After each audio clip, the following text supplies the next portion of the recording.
तेरी हिम्मत तेरी लड़ाई से जानी जाएगी और तेरी किस्मत तेरी पढ़ाई से जानी जाएगी। तो चलिए दोस्तों, इसी के साथ आप सभी का हमारे चैनल जाहिर स्टडी सेंटर में बहुत बहुत स्वागत है। और आज का वीडियो सिर्फ आप कृपया करके लिए 2 मिनट तक देखिए, फिर आपको वीडियो का पूरा समझ में आ जाएगा कहानी कि हम ये वीडियो क्यों बना रहे थे। कृपया करके आप सिर्फ हमारे साथ 2 मिनट तक बने रहिए, ठीक है। तो चलिए वीडियो स्टार्ट करते हैं। तो देखिए, सबसे पहले हम लिखिए कि एक्सरसाइज 4.1।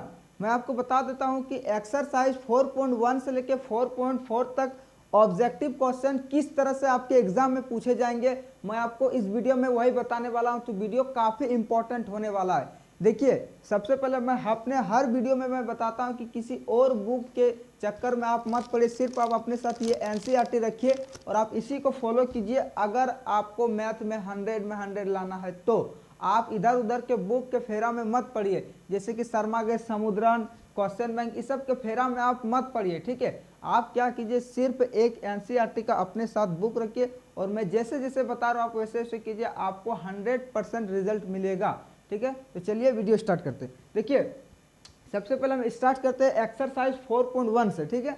4.1 में देखिए, जैसे कि आप एक्सरसाइज 4. आशा करता हूं कि आप पढ़ चुके हैं कि 4.1 में क्या है, कैसे इसको बनाते हैं। तो मैं इसमें सॉल्व नहीं बताऊंगा, नहीं तो वीडियो काफ़ी लंबा चला जाएगा, इसीलिए सिर्फ बता देता हूं कि इसमें कैसे ऑब्जेक्टिव क्वेश्चन आएगा। तो सबसे पहले 4.1 में जैसे आप इंटर कीजिएगा तो आपको मिलेगा कि जांच कीजिए कि क्या निम्न द्विघात समीकरण है कि नहीं। 4.1 में आपको मिलेगा कि जांच करने के लिए आपको देगा कि द्विघात समीकरण है या नहीं। तो जैसे कि आपको पता होगा, देखिए मैं आपको बता देता हूं कि अगर अभी तो क्या कर दिया है कि एग्जाम जो ले रहा है उसमें आपको 25 से लेकर 30 ऑब्जेक्टिव क्वेश्चन मिलेंगे। लेकिन इससे पहले क्या होता था, 2019 से पहले क्या होता था कि आपको 10 ऑब्जेक्टिव क्वेश्चन मिलते थे। वैसे भी ऑब्जेक्टिव नहीं मिलता था, 1 मार्क्स का मिलता था, तो उसमें ऑप्शन नहीं दिया रहता था। तो ये क्वेश्चन तब भी आपको 1 मार्क्स का मिलता ही था, क्योंकि मैं 2019 में एग्जाम दिया तो हमको पता है कि तब भी ये क्वेश्चन देता था 1 मार्क्स के लिए, और अब भी ये क्वेश्चन 100% देगा 1 मार्क्स के लिए। लेकिन अभी तो और आसान कर दिया, अभी आपको 4 ऑप्शन भी देगा। तो इस क्वेश्चन के लिए आपको क्या करना होगा कि यहाँ पर आपको एक्सरसाइज में 8-10 क्वेश्चन मिलेगा, उसको आप कर लीजिएगा। एक्सरसाइज से जितना क्वेश्चन है 8 या 10 क्वेश्चन कर लीजिएगा, और फिर इसका एग्जाम्पल में भी आपको 3-4 क्वेश्चन मिलेगा, आप उसको भी कर लीजिए, विथ एग्जाम्पल भी कर लीजिएगा। बस आप इतना कर लीजिए।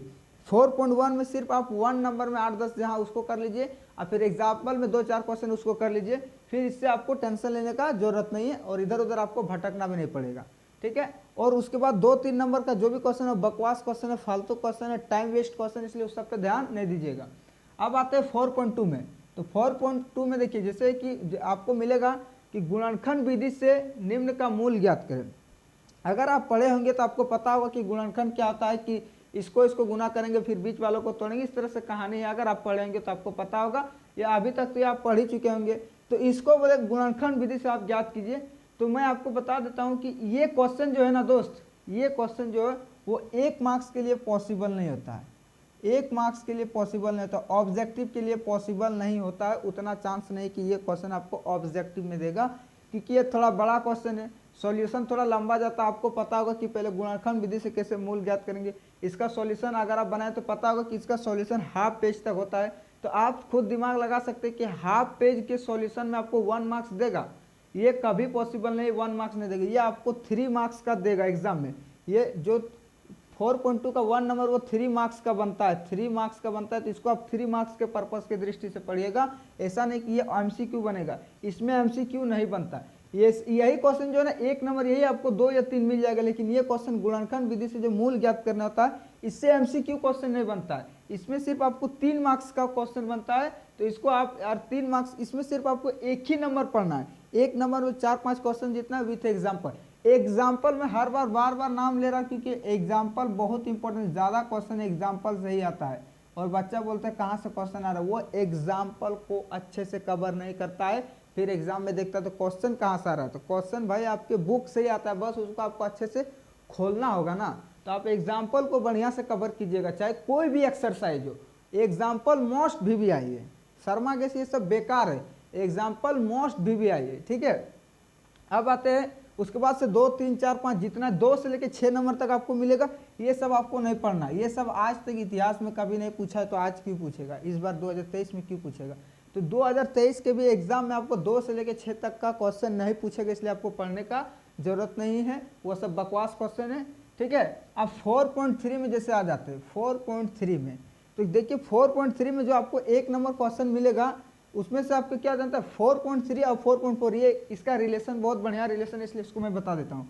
4.3 और 4.4 वहाँ पर जब आप एग्जाम देने जाइएगा ना, तो 4.3 और 4.6 से 4.3 और 4.4 से आपको 6 मार्क्स का क्वेश्चन मिलेगा। मोस्ट VVIS 6 मार्क्स का क्वेश्चन मिलेगा, लेकिन कंडीशन क्या जानते हैं, 6 मार्क्स के लिए आपको 4.3 का एक क्वेश्चन और 4.4 का ही एक क्वेश्चन अथवा में रहेगा।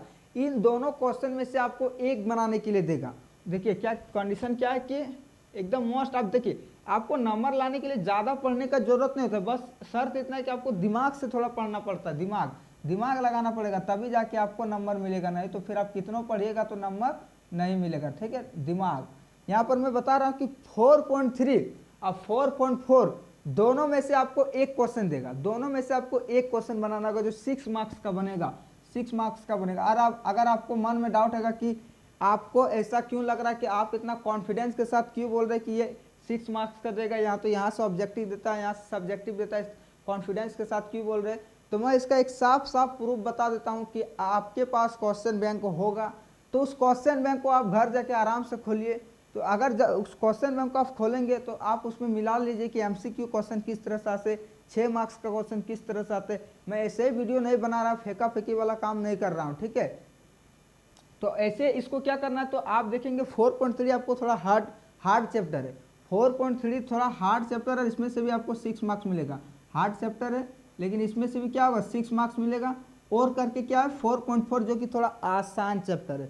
तो आप क्या कीजिए 6 मार्क्स से हमको जरूरत है, ऐसा नहीं कि 6 बनाएंगे 12 देगा, ऐसा तो होगा नहीं। तो आप क्या कीजिएगा कि 4.4 कोई आप आसान तरीका है उसी को आप पढ़िए, या तो कोई 1-2 बच्चे जिसको 4.3 भी आसान लगा होगा, ऐसा बात नहीं, लेकिन ज़्यादा आसान है 4.4। तो आप 4.4 को अच्छा से पढ़िए, यहाँ से आपको 6 मार्क्स मिलेगा, ना कि ऑब्जेक्टिव क्वेश्चन मूल ज्ञात करने वाला है। ये 110% देता ही देता है हर साल के एग्जाम में 6 मार्क्स। 10 का जो मैथ पेपर है ना, इसमें फिक्स है कि 6 मार्क्स किससे किससे दिया जाता है, ऐसा नहीं कि यहाँ से देगा वहाँ से देगा, यहाँ से देगा वहाँ से देगा, ऐसा कभी नहीं होता। आज तक जितने भी बार एग्जाम हुआ है 6 मार्क्स का क्वेश्चन फिक्स्ड है कि इस चैप्टर से 6 मार्क्स आता है, इस चैप्टर से 6 मार्क्स आता है, इसलिए 6 मार्क्स को कवर करने के लिए आपको ज़्यादा पढ़ने का जरूरत नहीं पड़ता। तो ये 6 मार्क्स के लिए आप दोनों में से जो चैप्टर आपको अच्छा लगेगा, जो चैप्टर आसान लगेगा उसी को पढ़िए। फिर बाकी दूसरा क्वेश्चन उसके बाद जो आपको क्वेश्चन मिलेगा नीचे 2, 3, 4, 5 उस सबको नहीं पढ़िएगा। तो सिर्फ आपको इतना ही पढ़ना है, इससे आपको 1 मार्क्स मिलेगा, 3 मार्क्स मिलेगा, इससे 10 नंबर, कम से कम 10 से 12 नंबर बनेंगे आपके द्विघात समीकरण चैप्टर 4 में। ठीक है, तो ये चैप्टर काफ़ी इंपॉर्टेंट है, इसको आप बढ़िया से पढ़िए और शर्मा के समुद्रन को हाथ जोड़ के विनती करते हैं उस सब के फेरा में नहीं रहिए। और वीडियो अच्छा लगा तो कृपया करके चैनल को सब्सक्राइब कर दीजिए, लाइक कीजिए, शेयर कीजिए। धन्यवाद।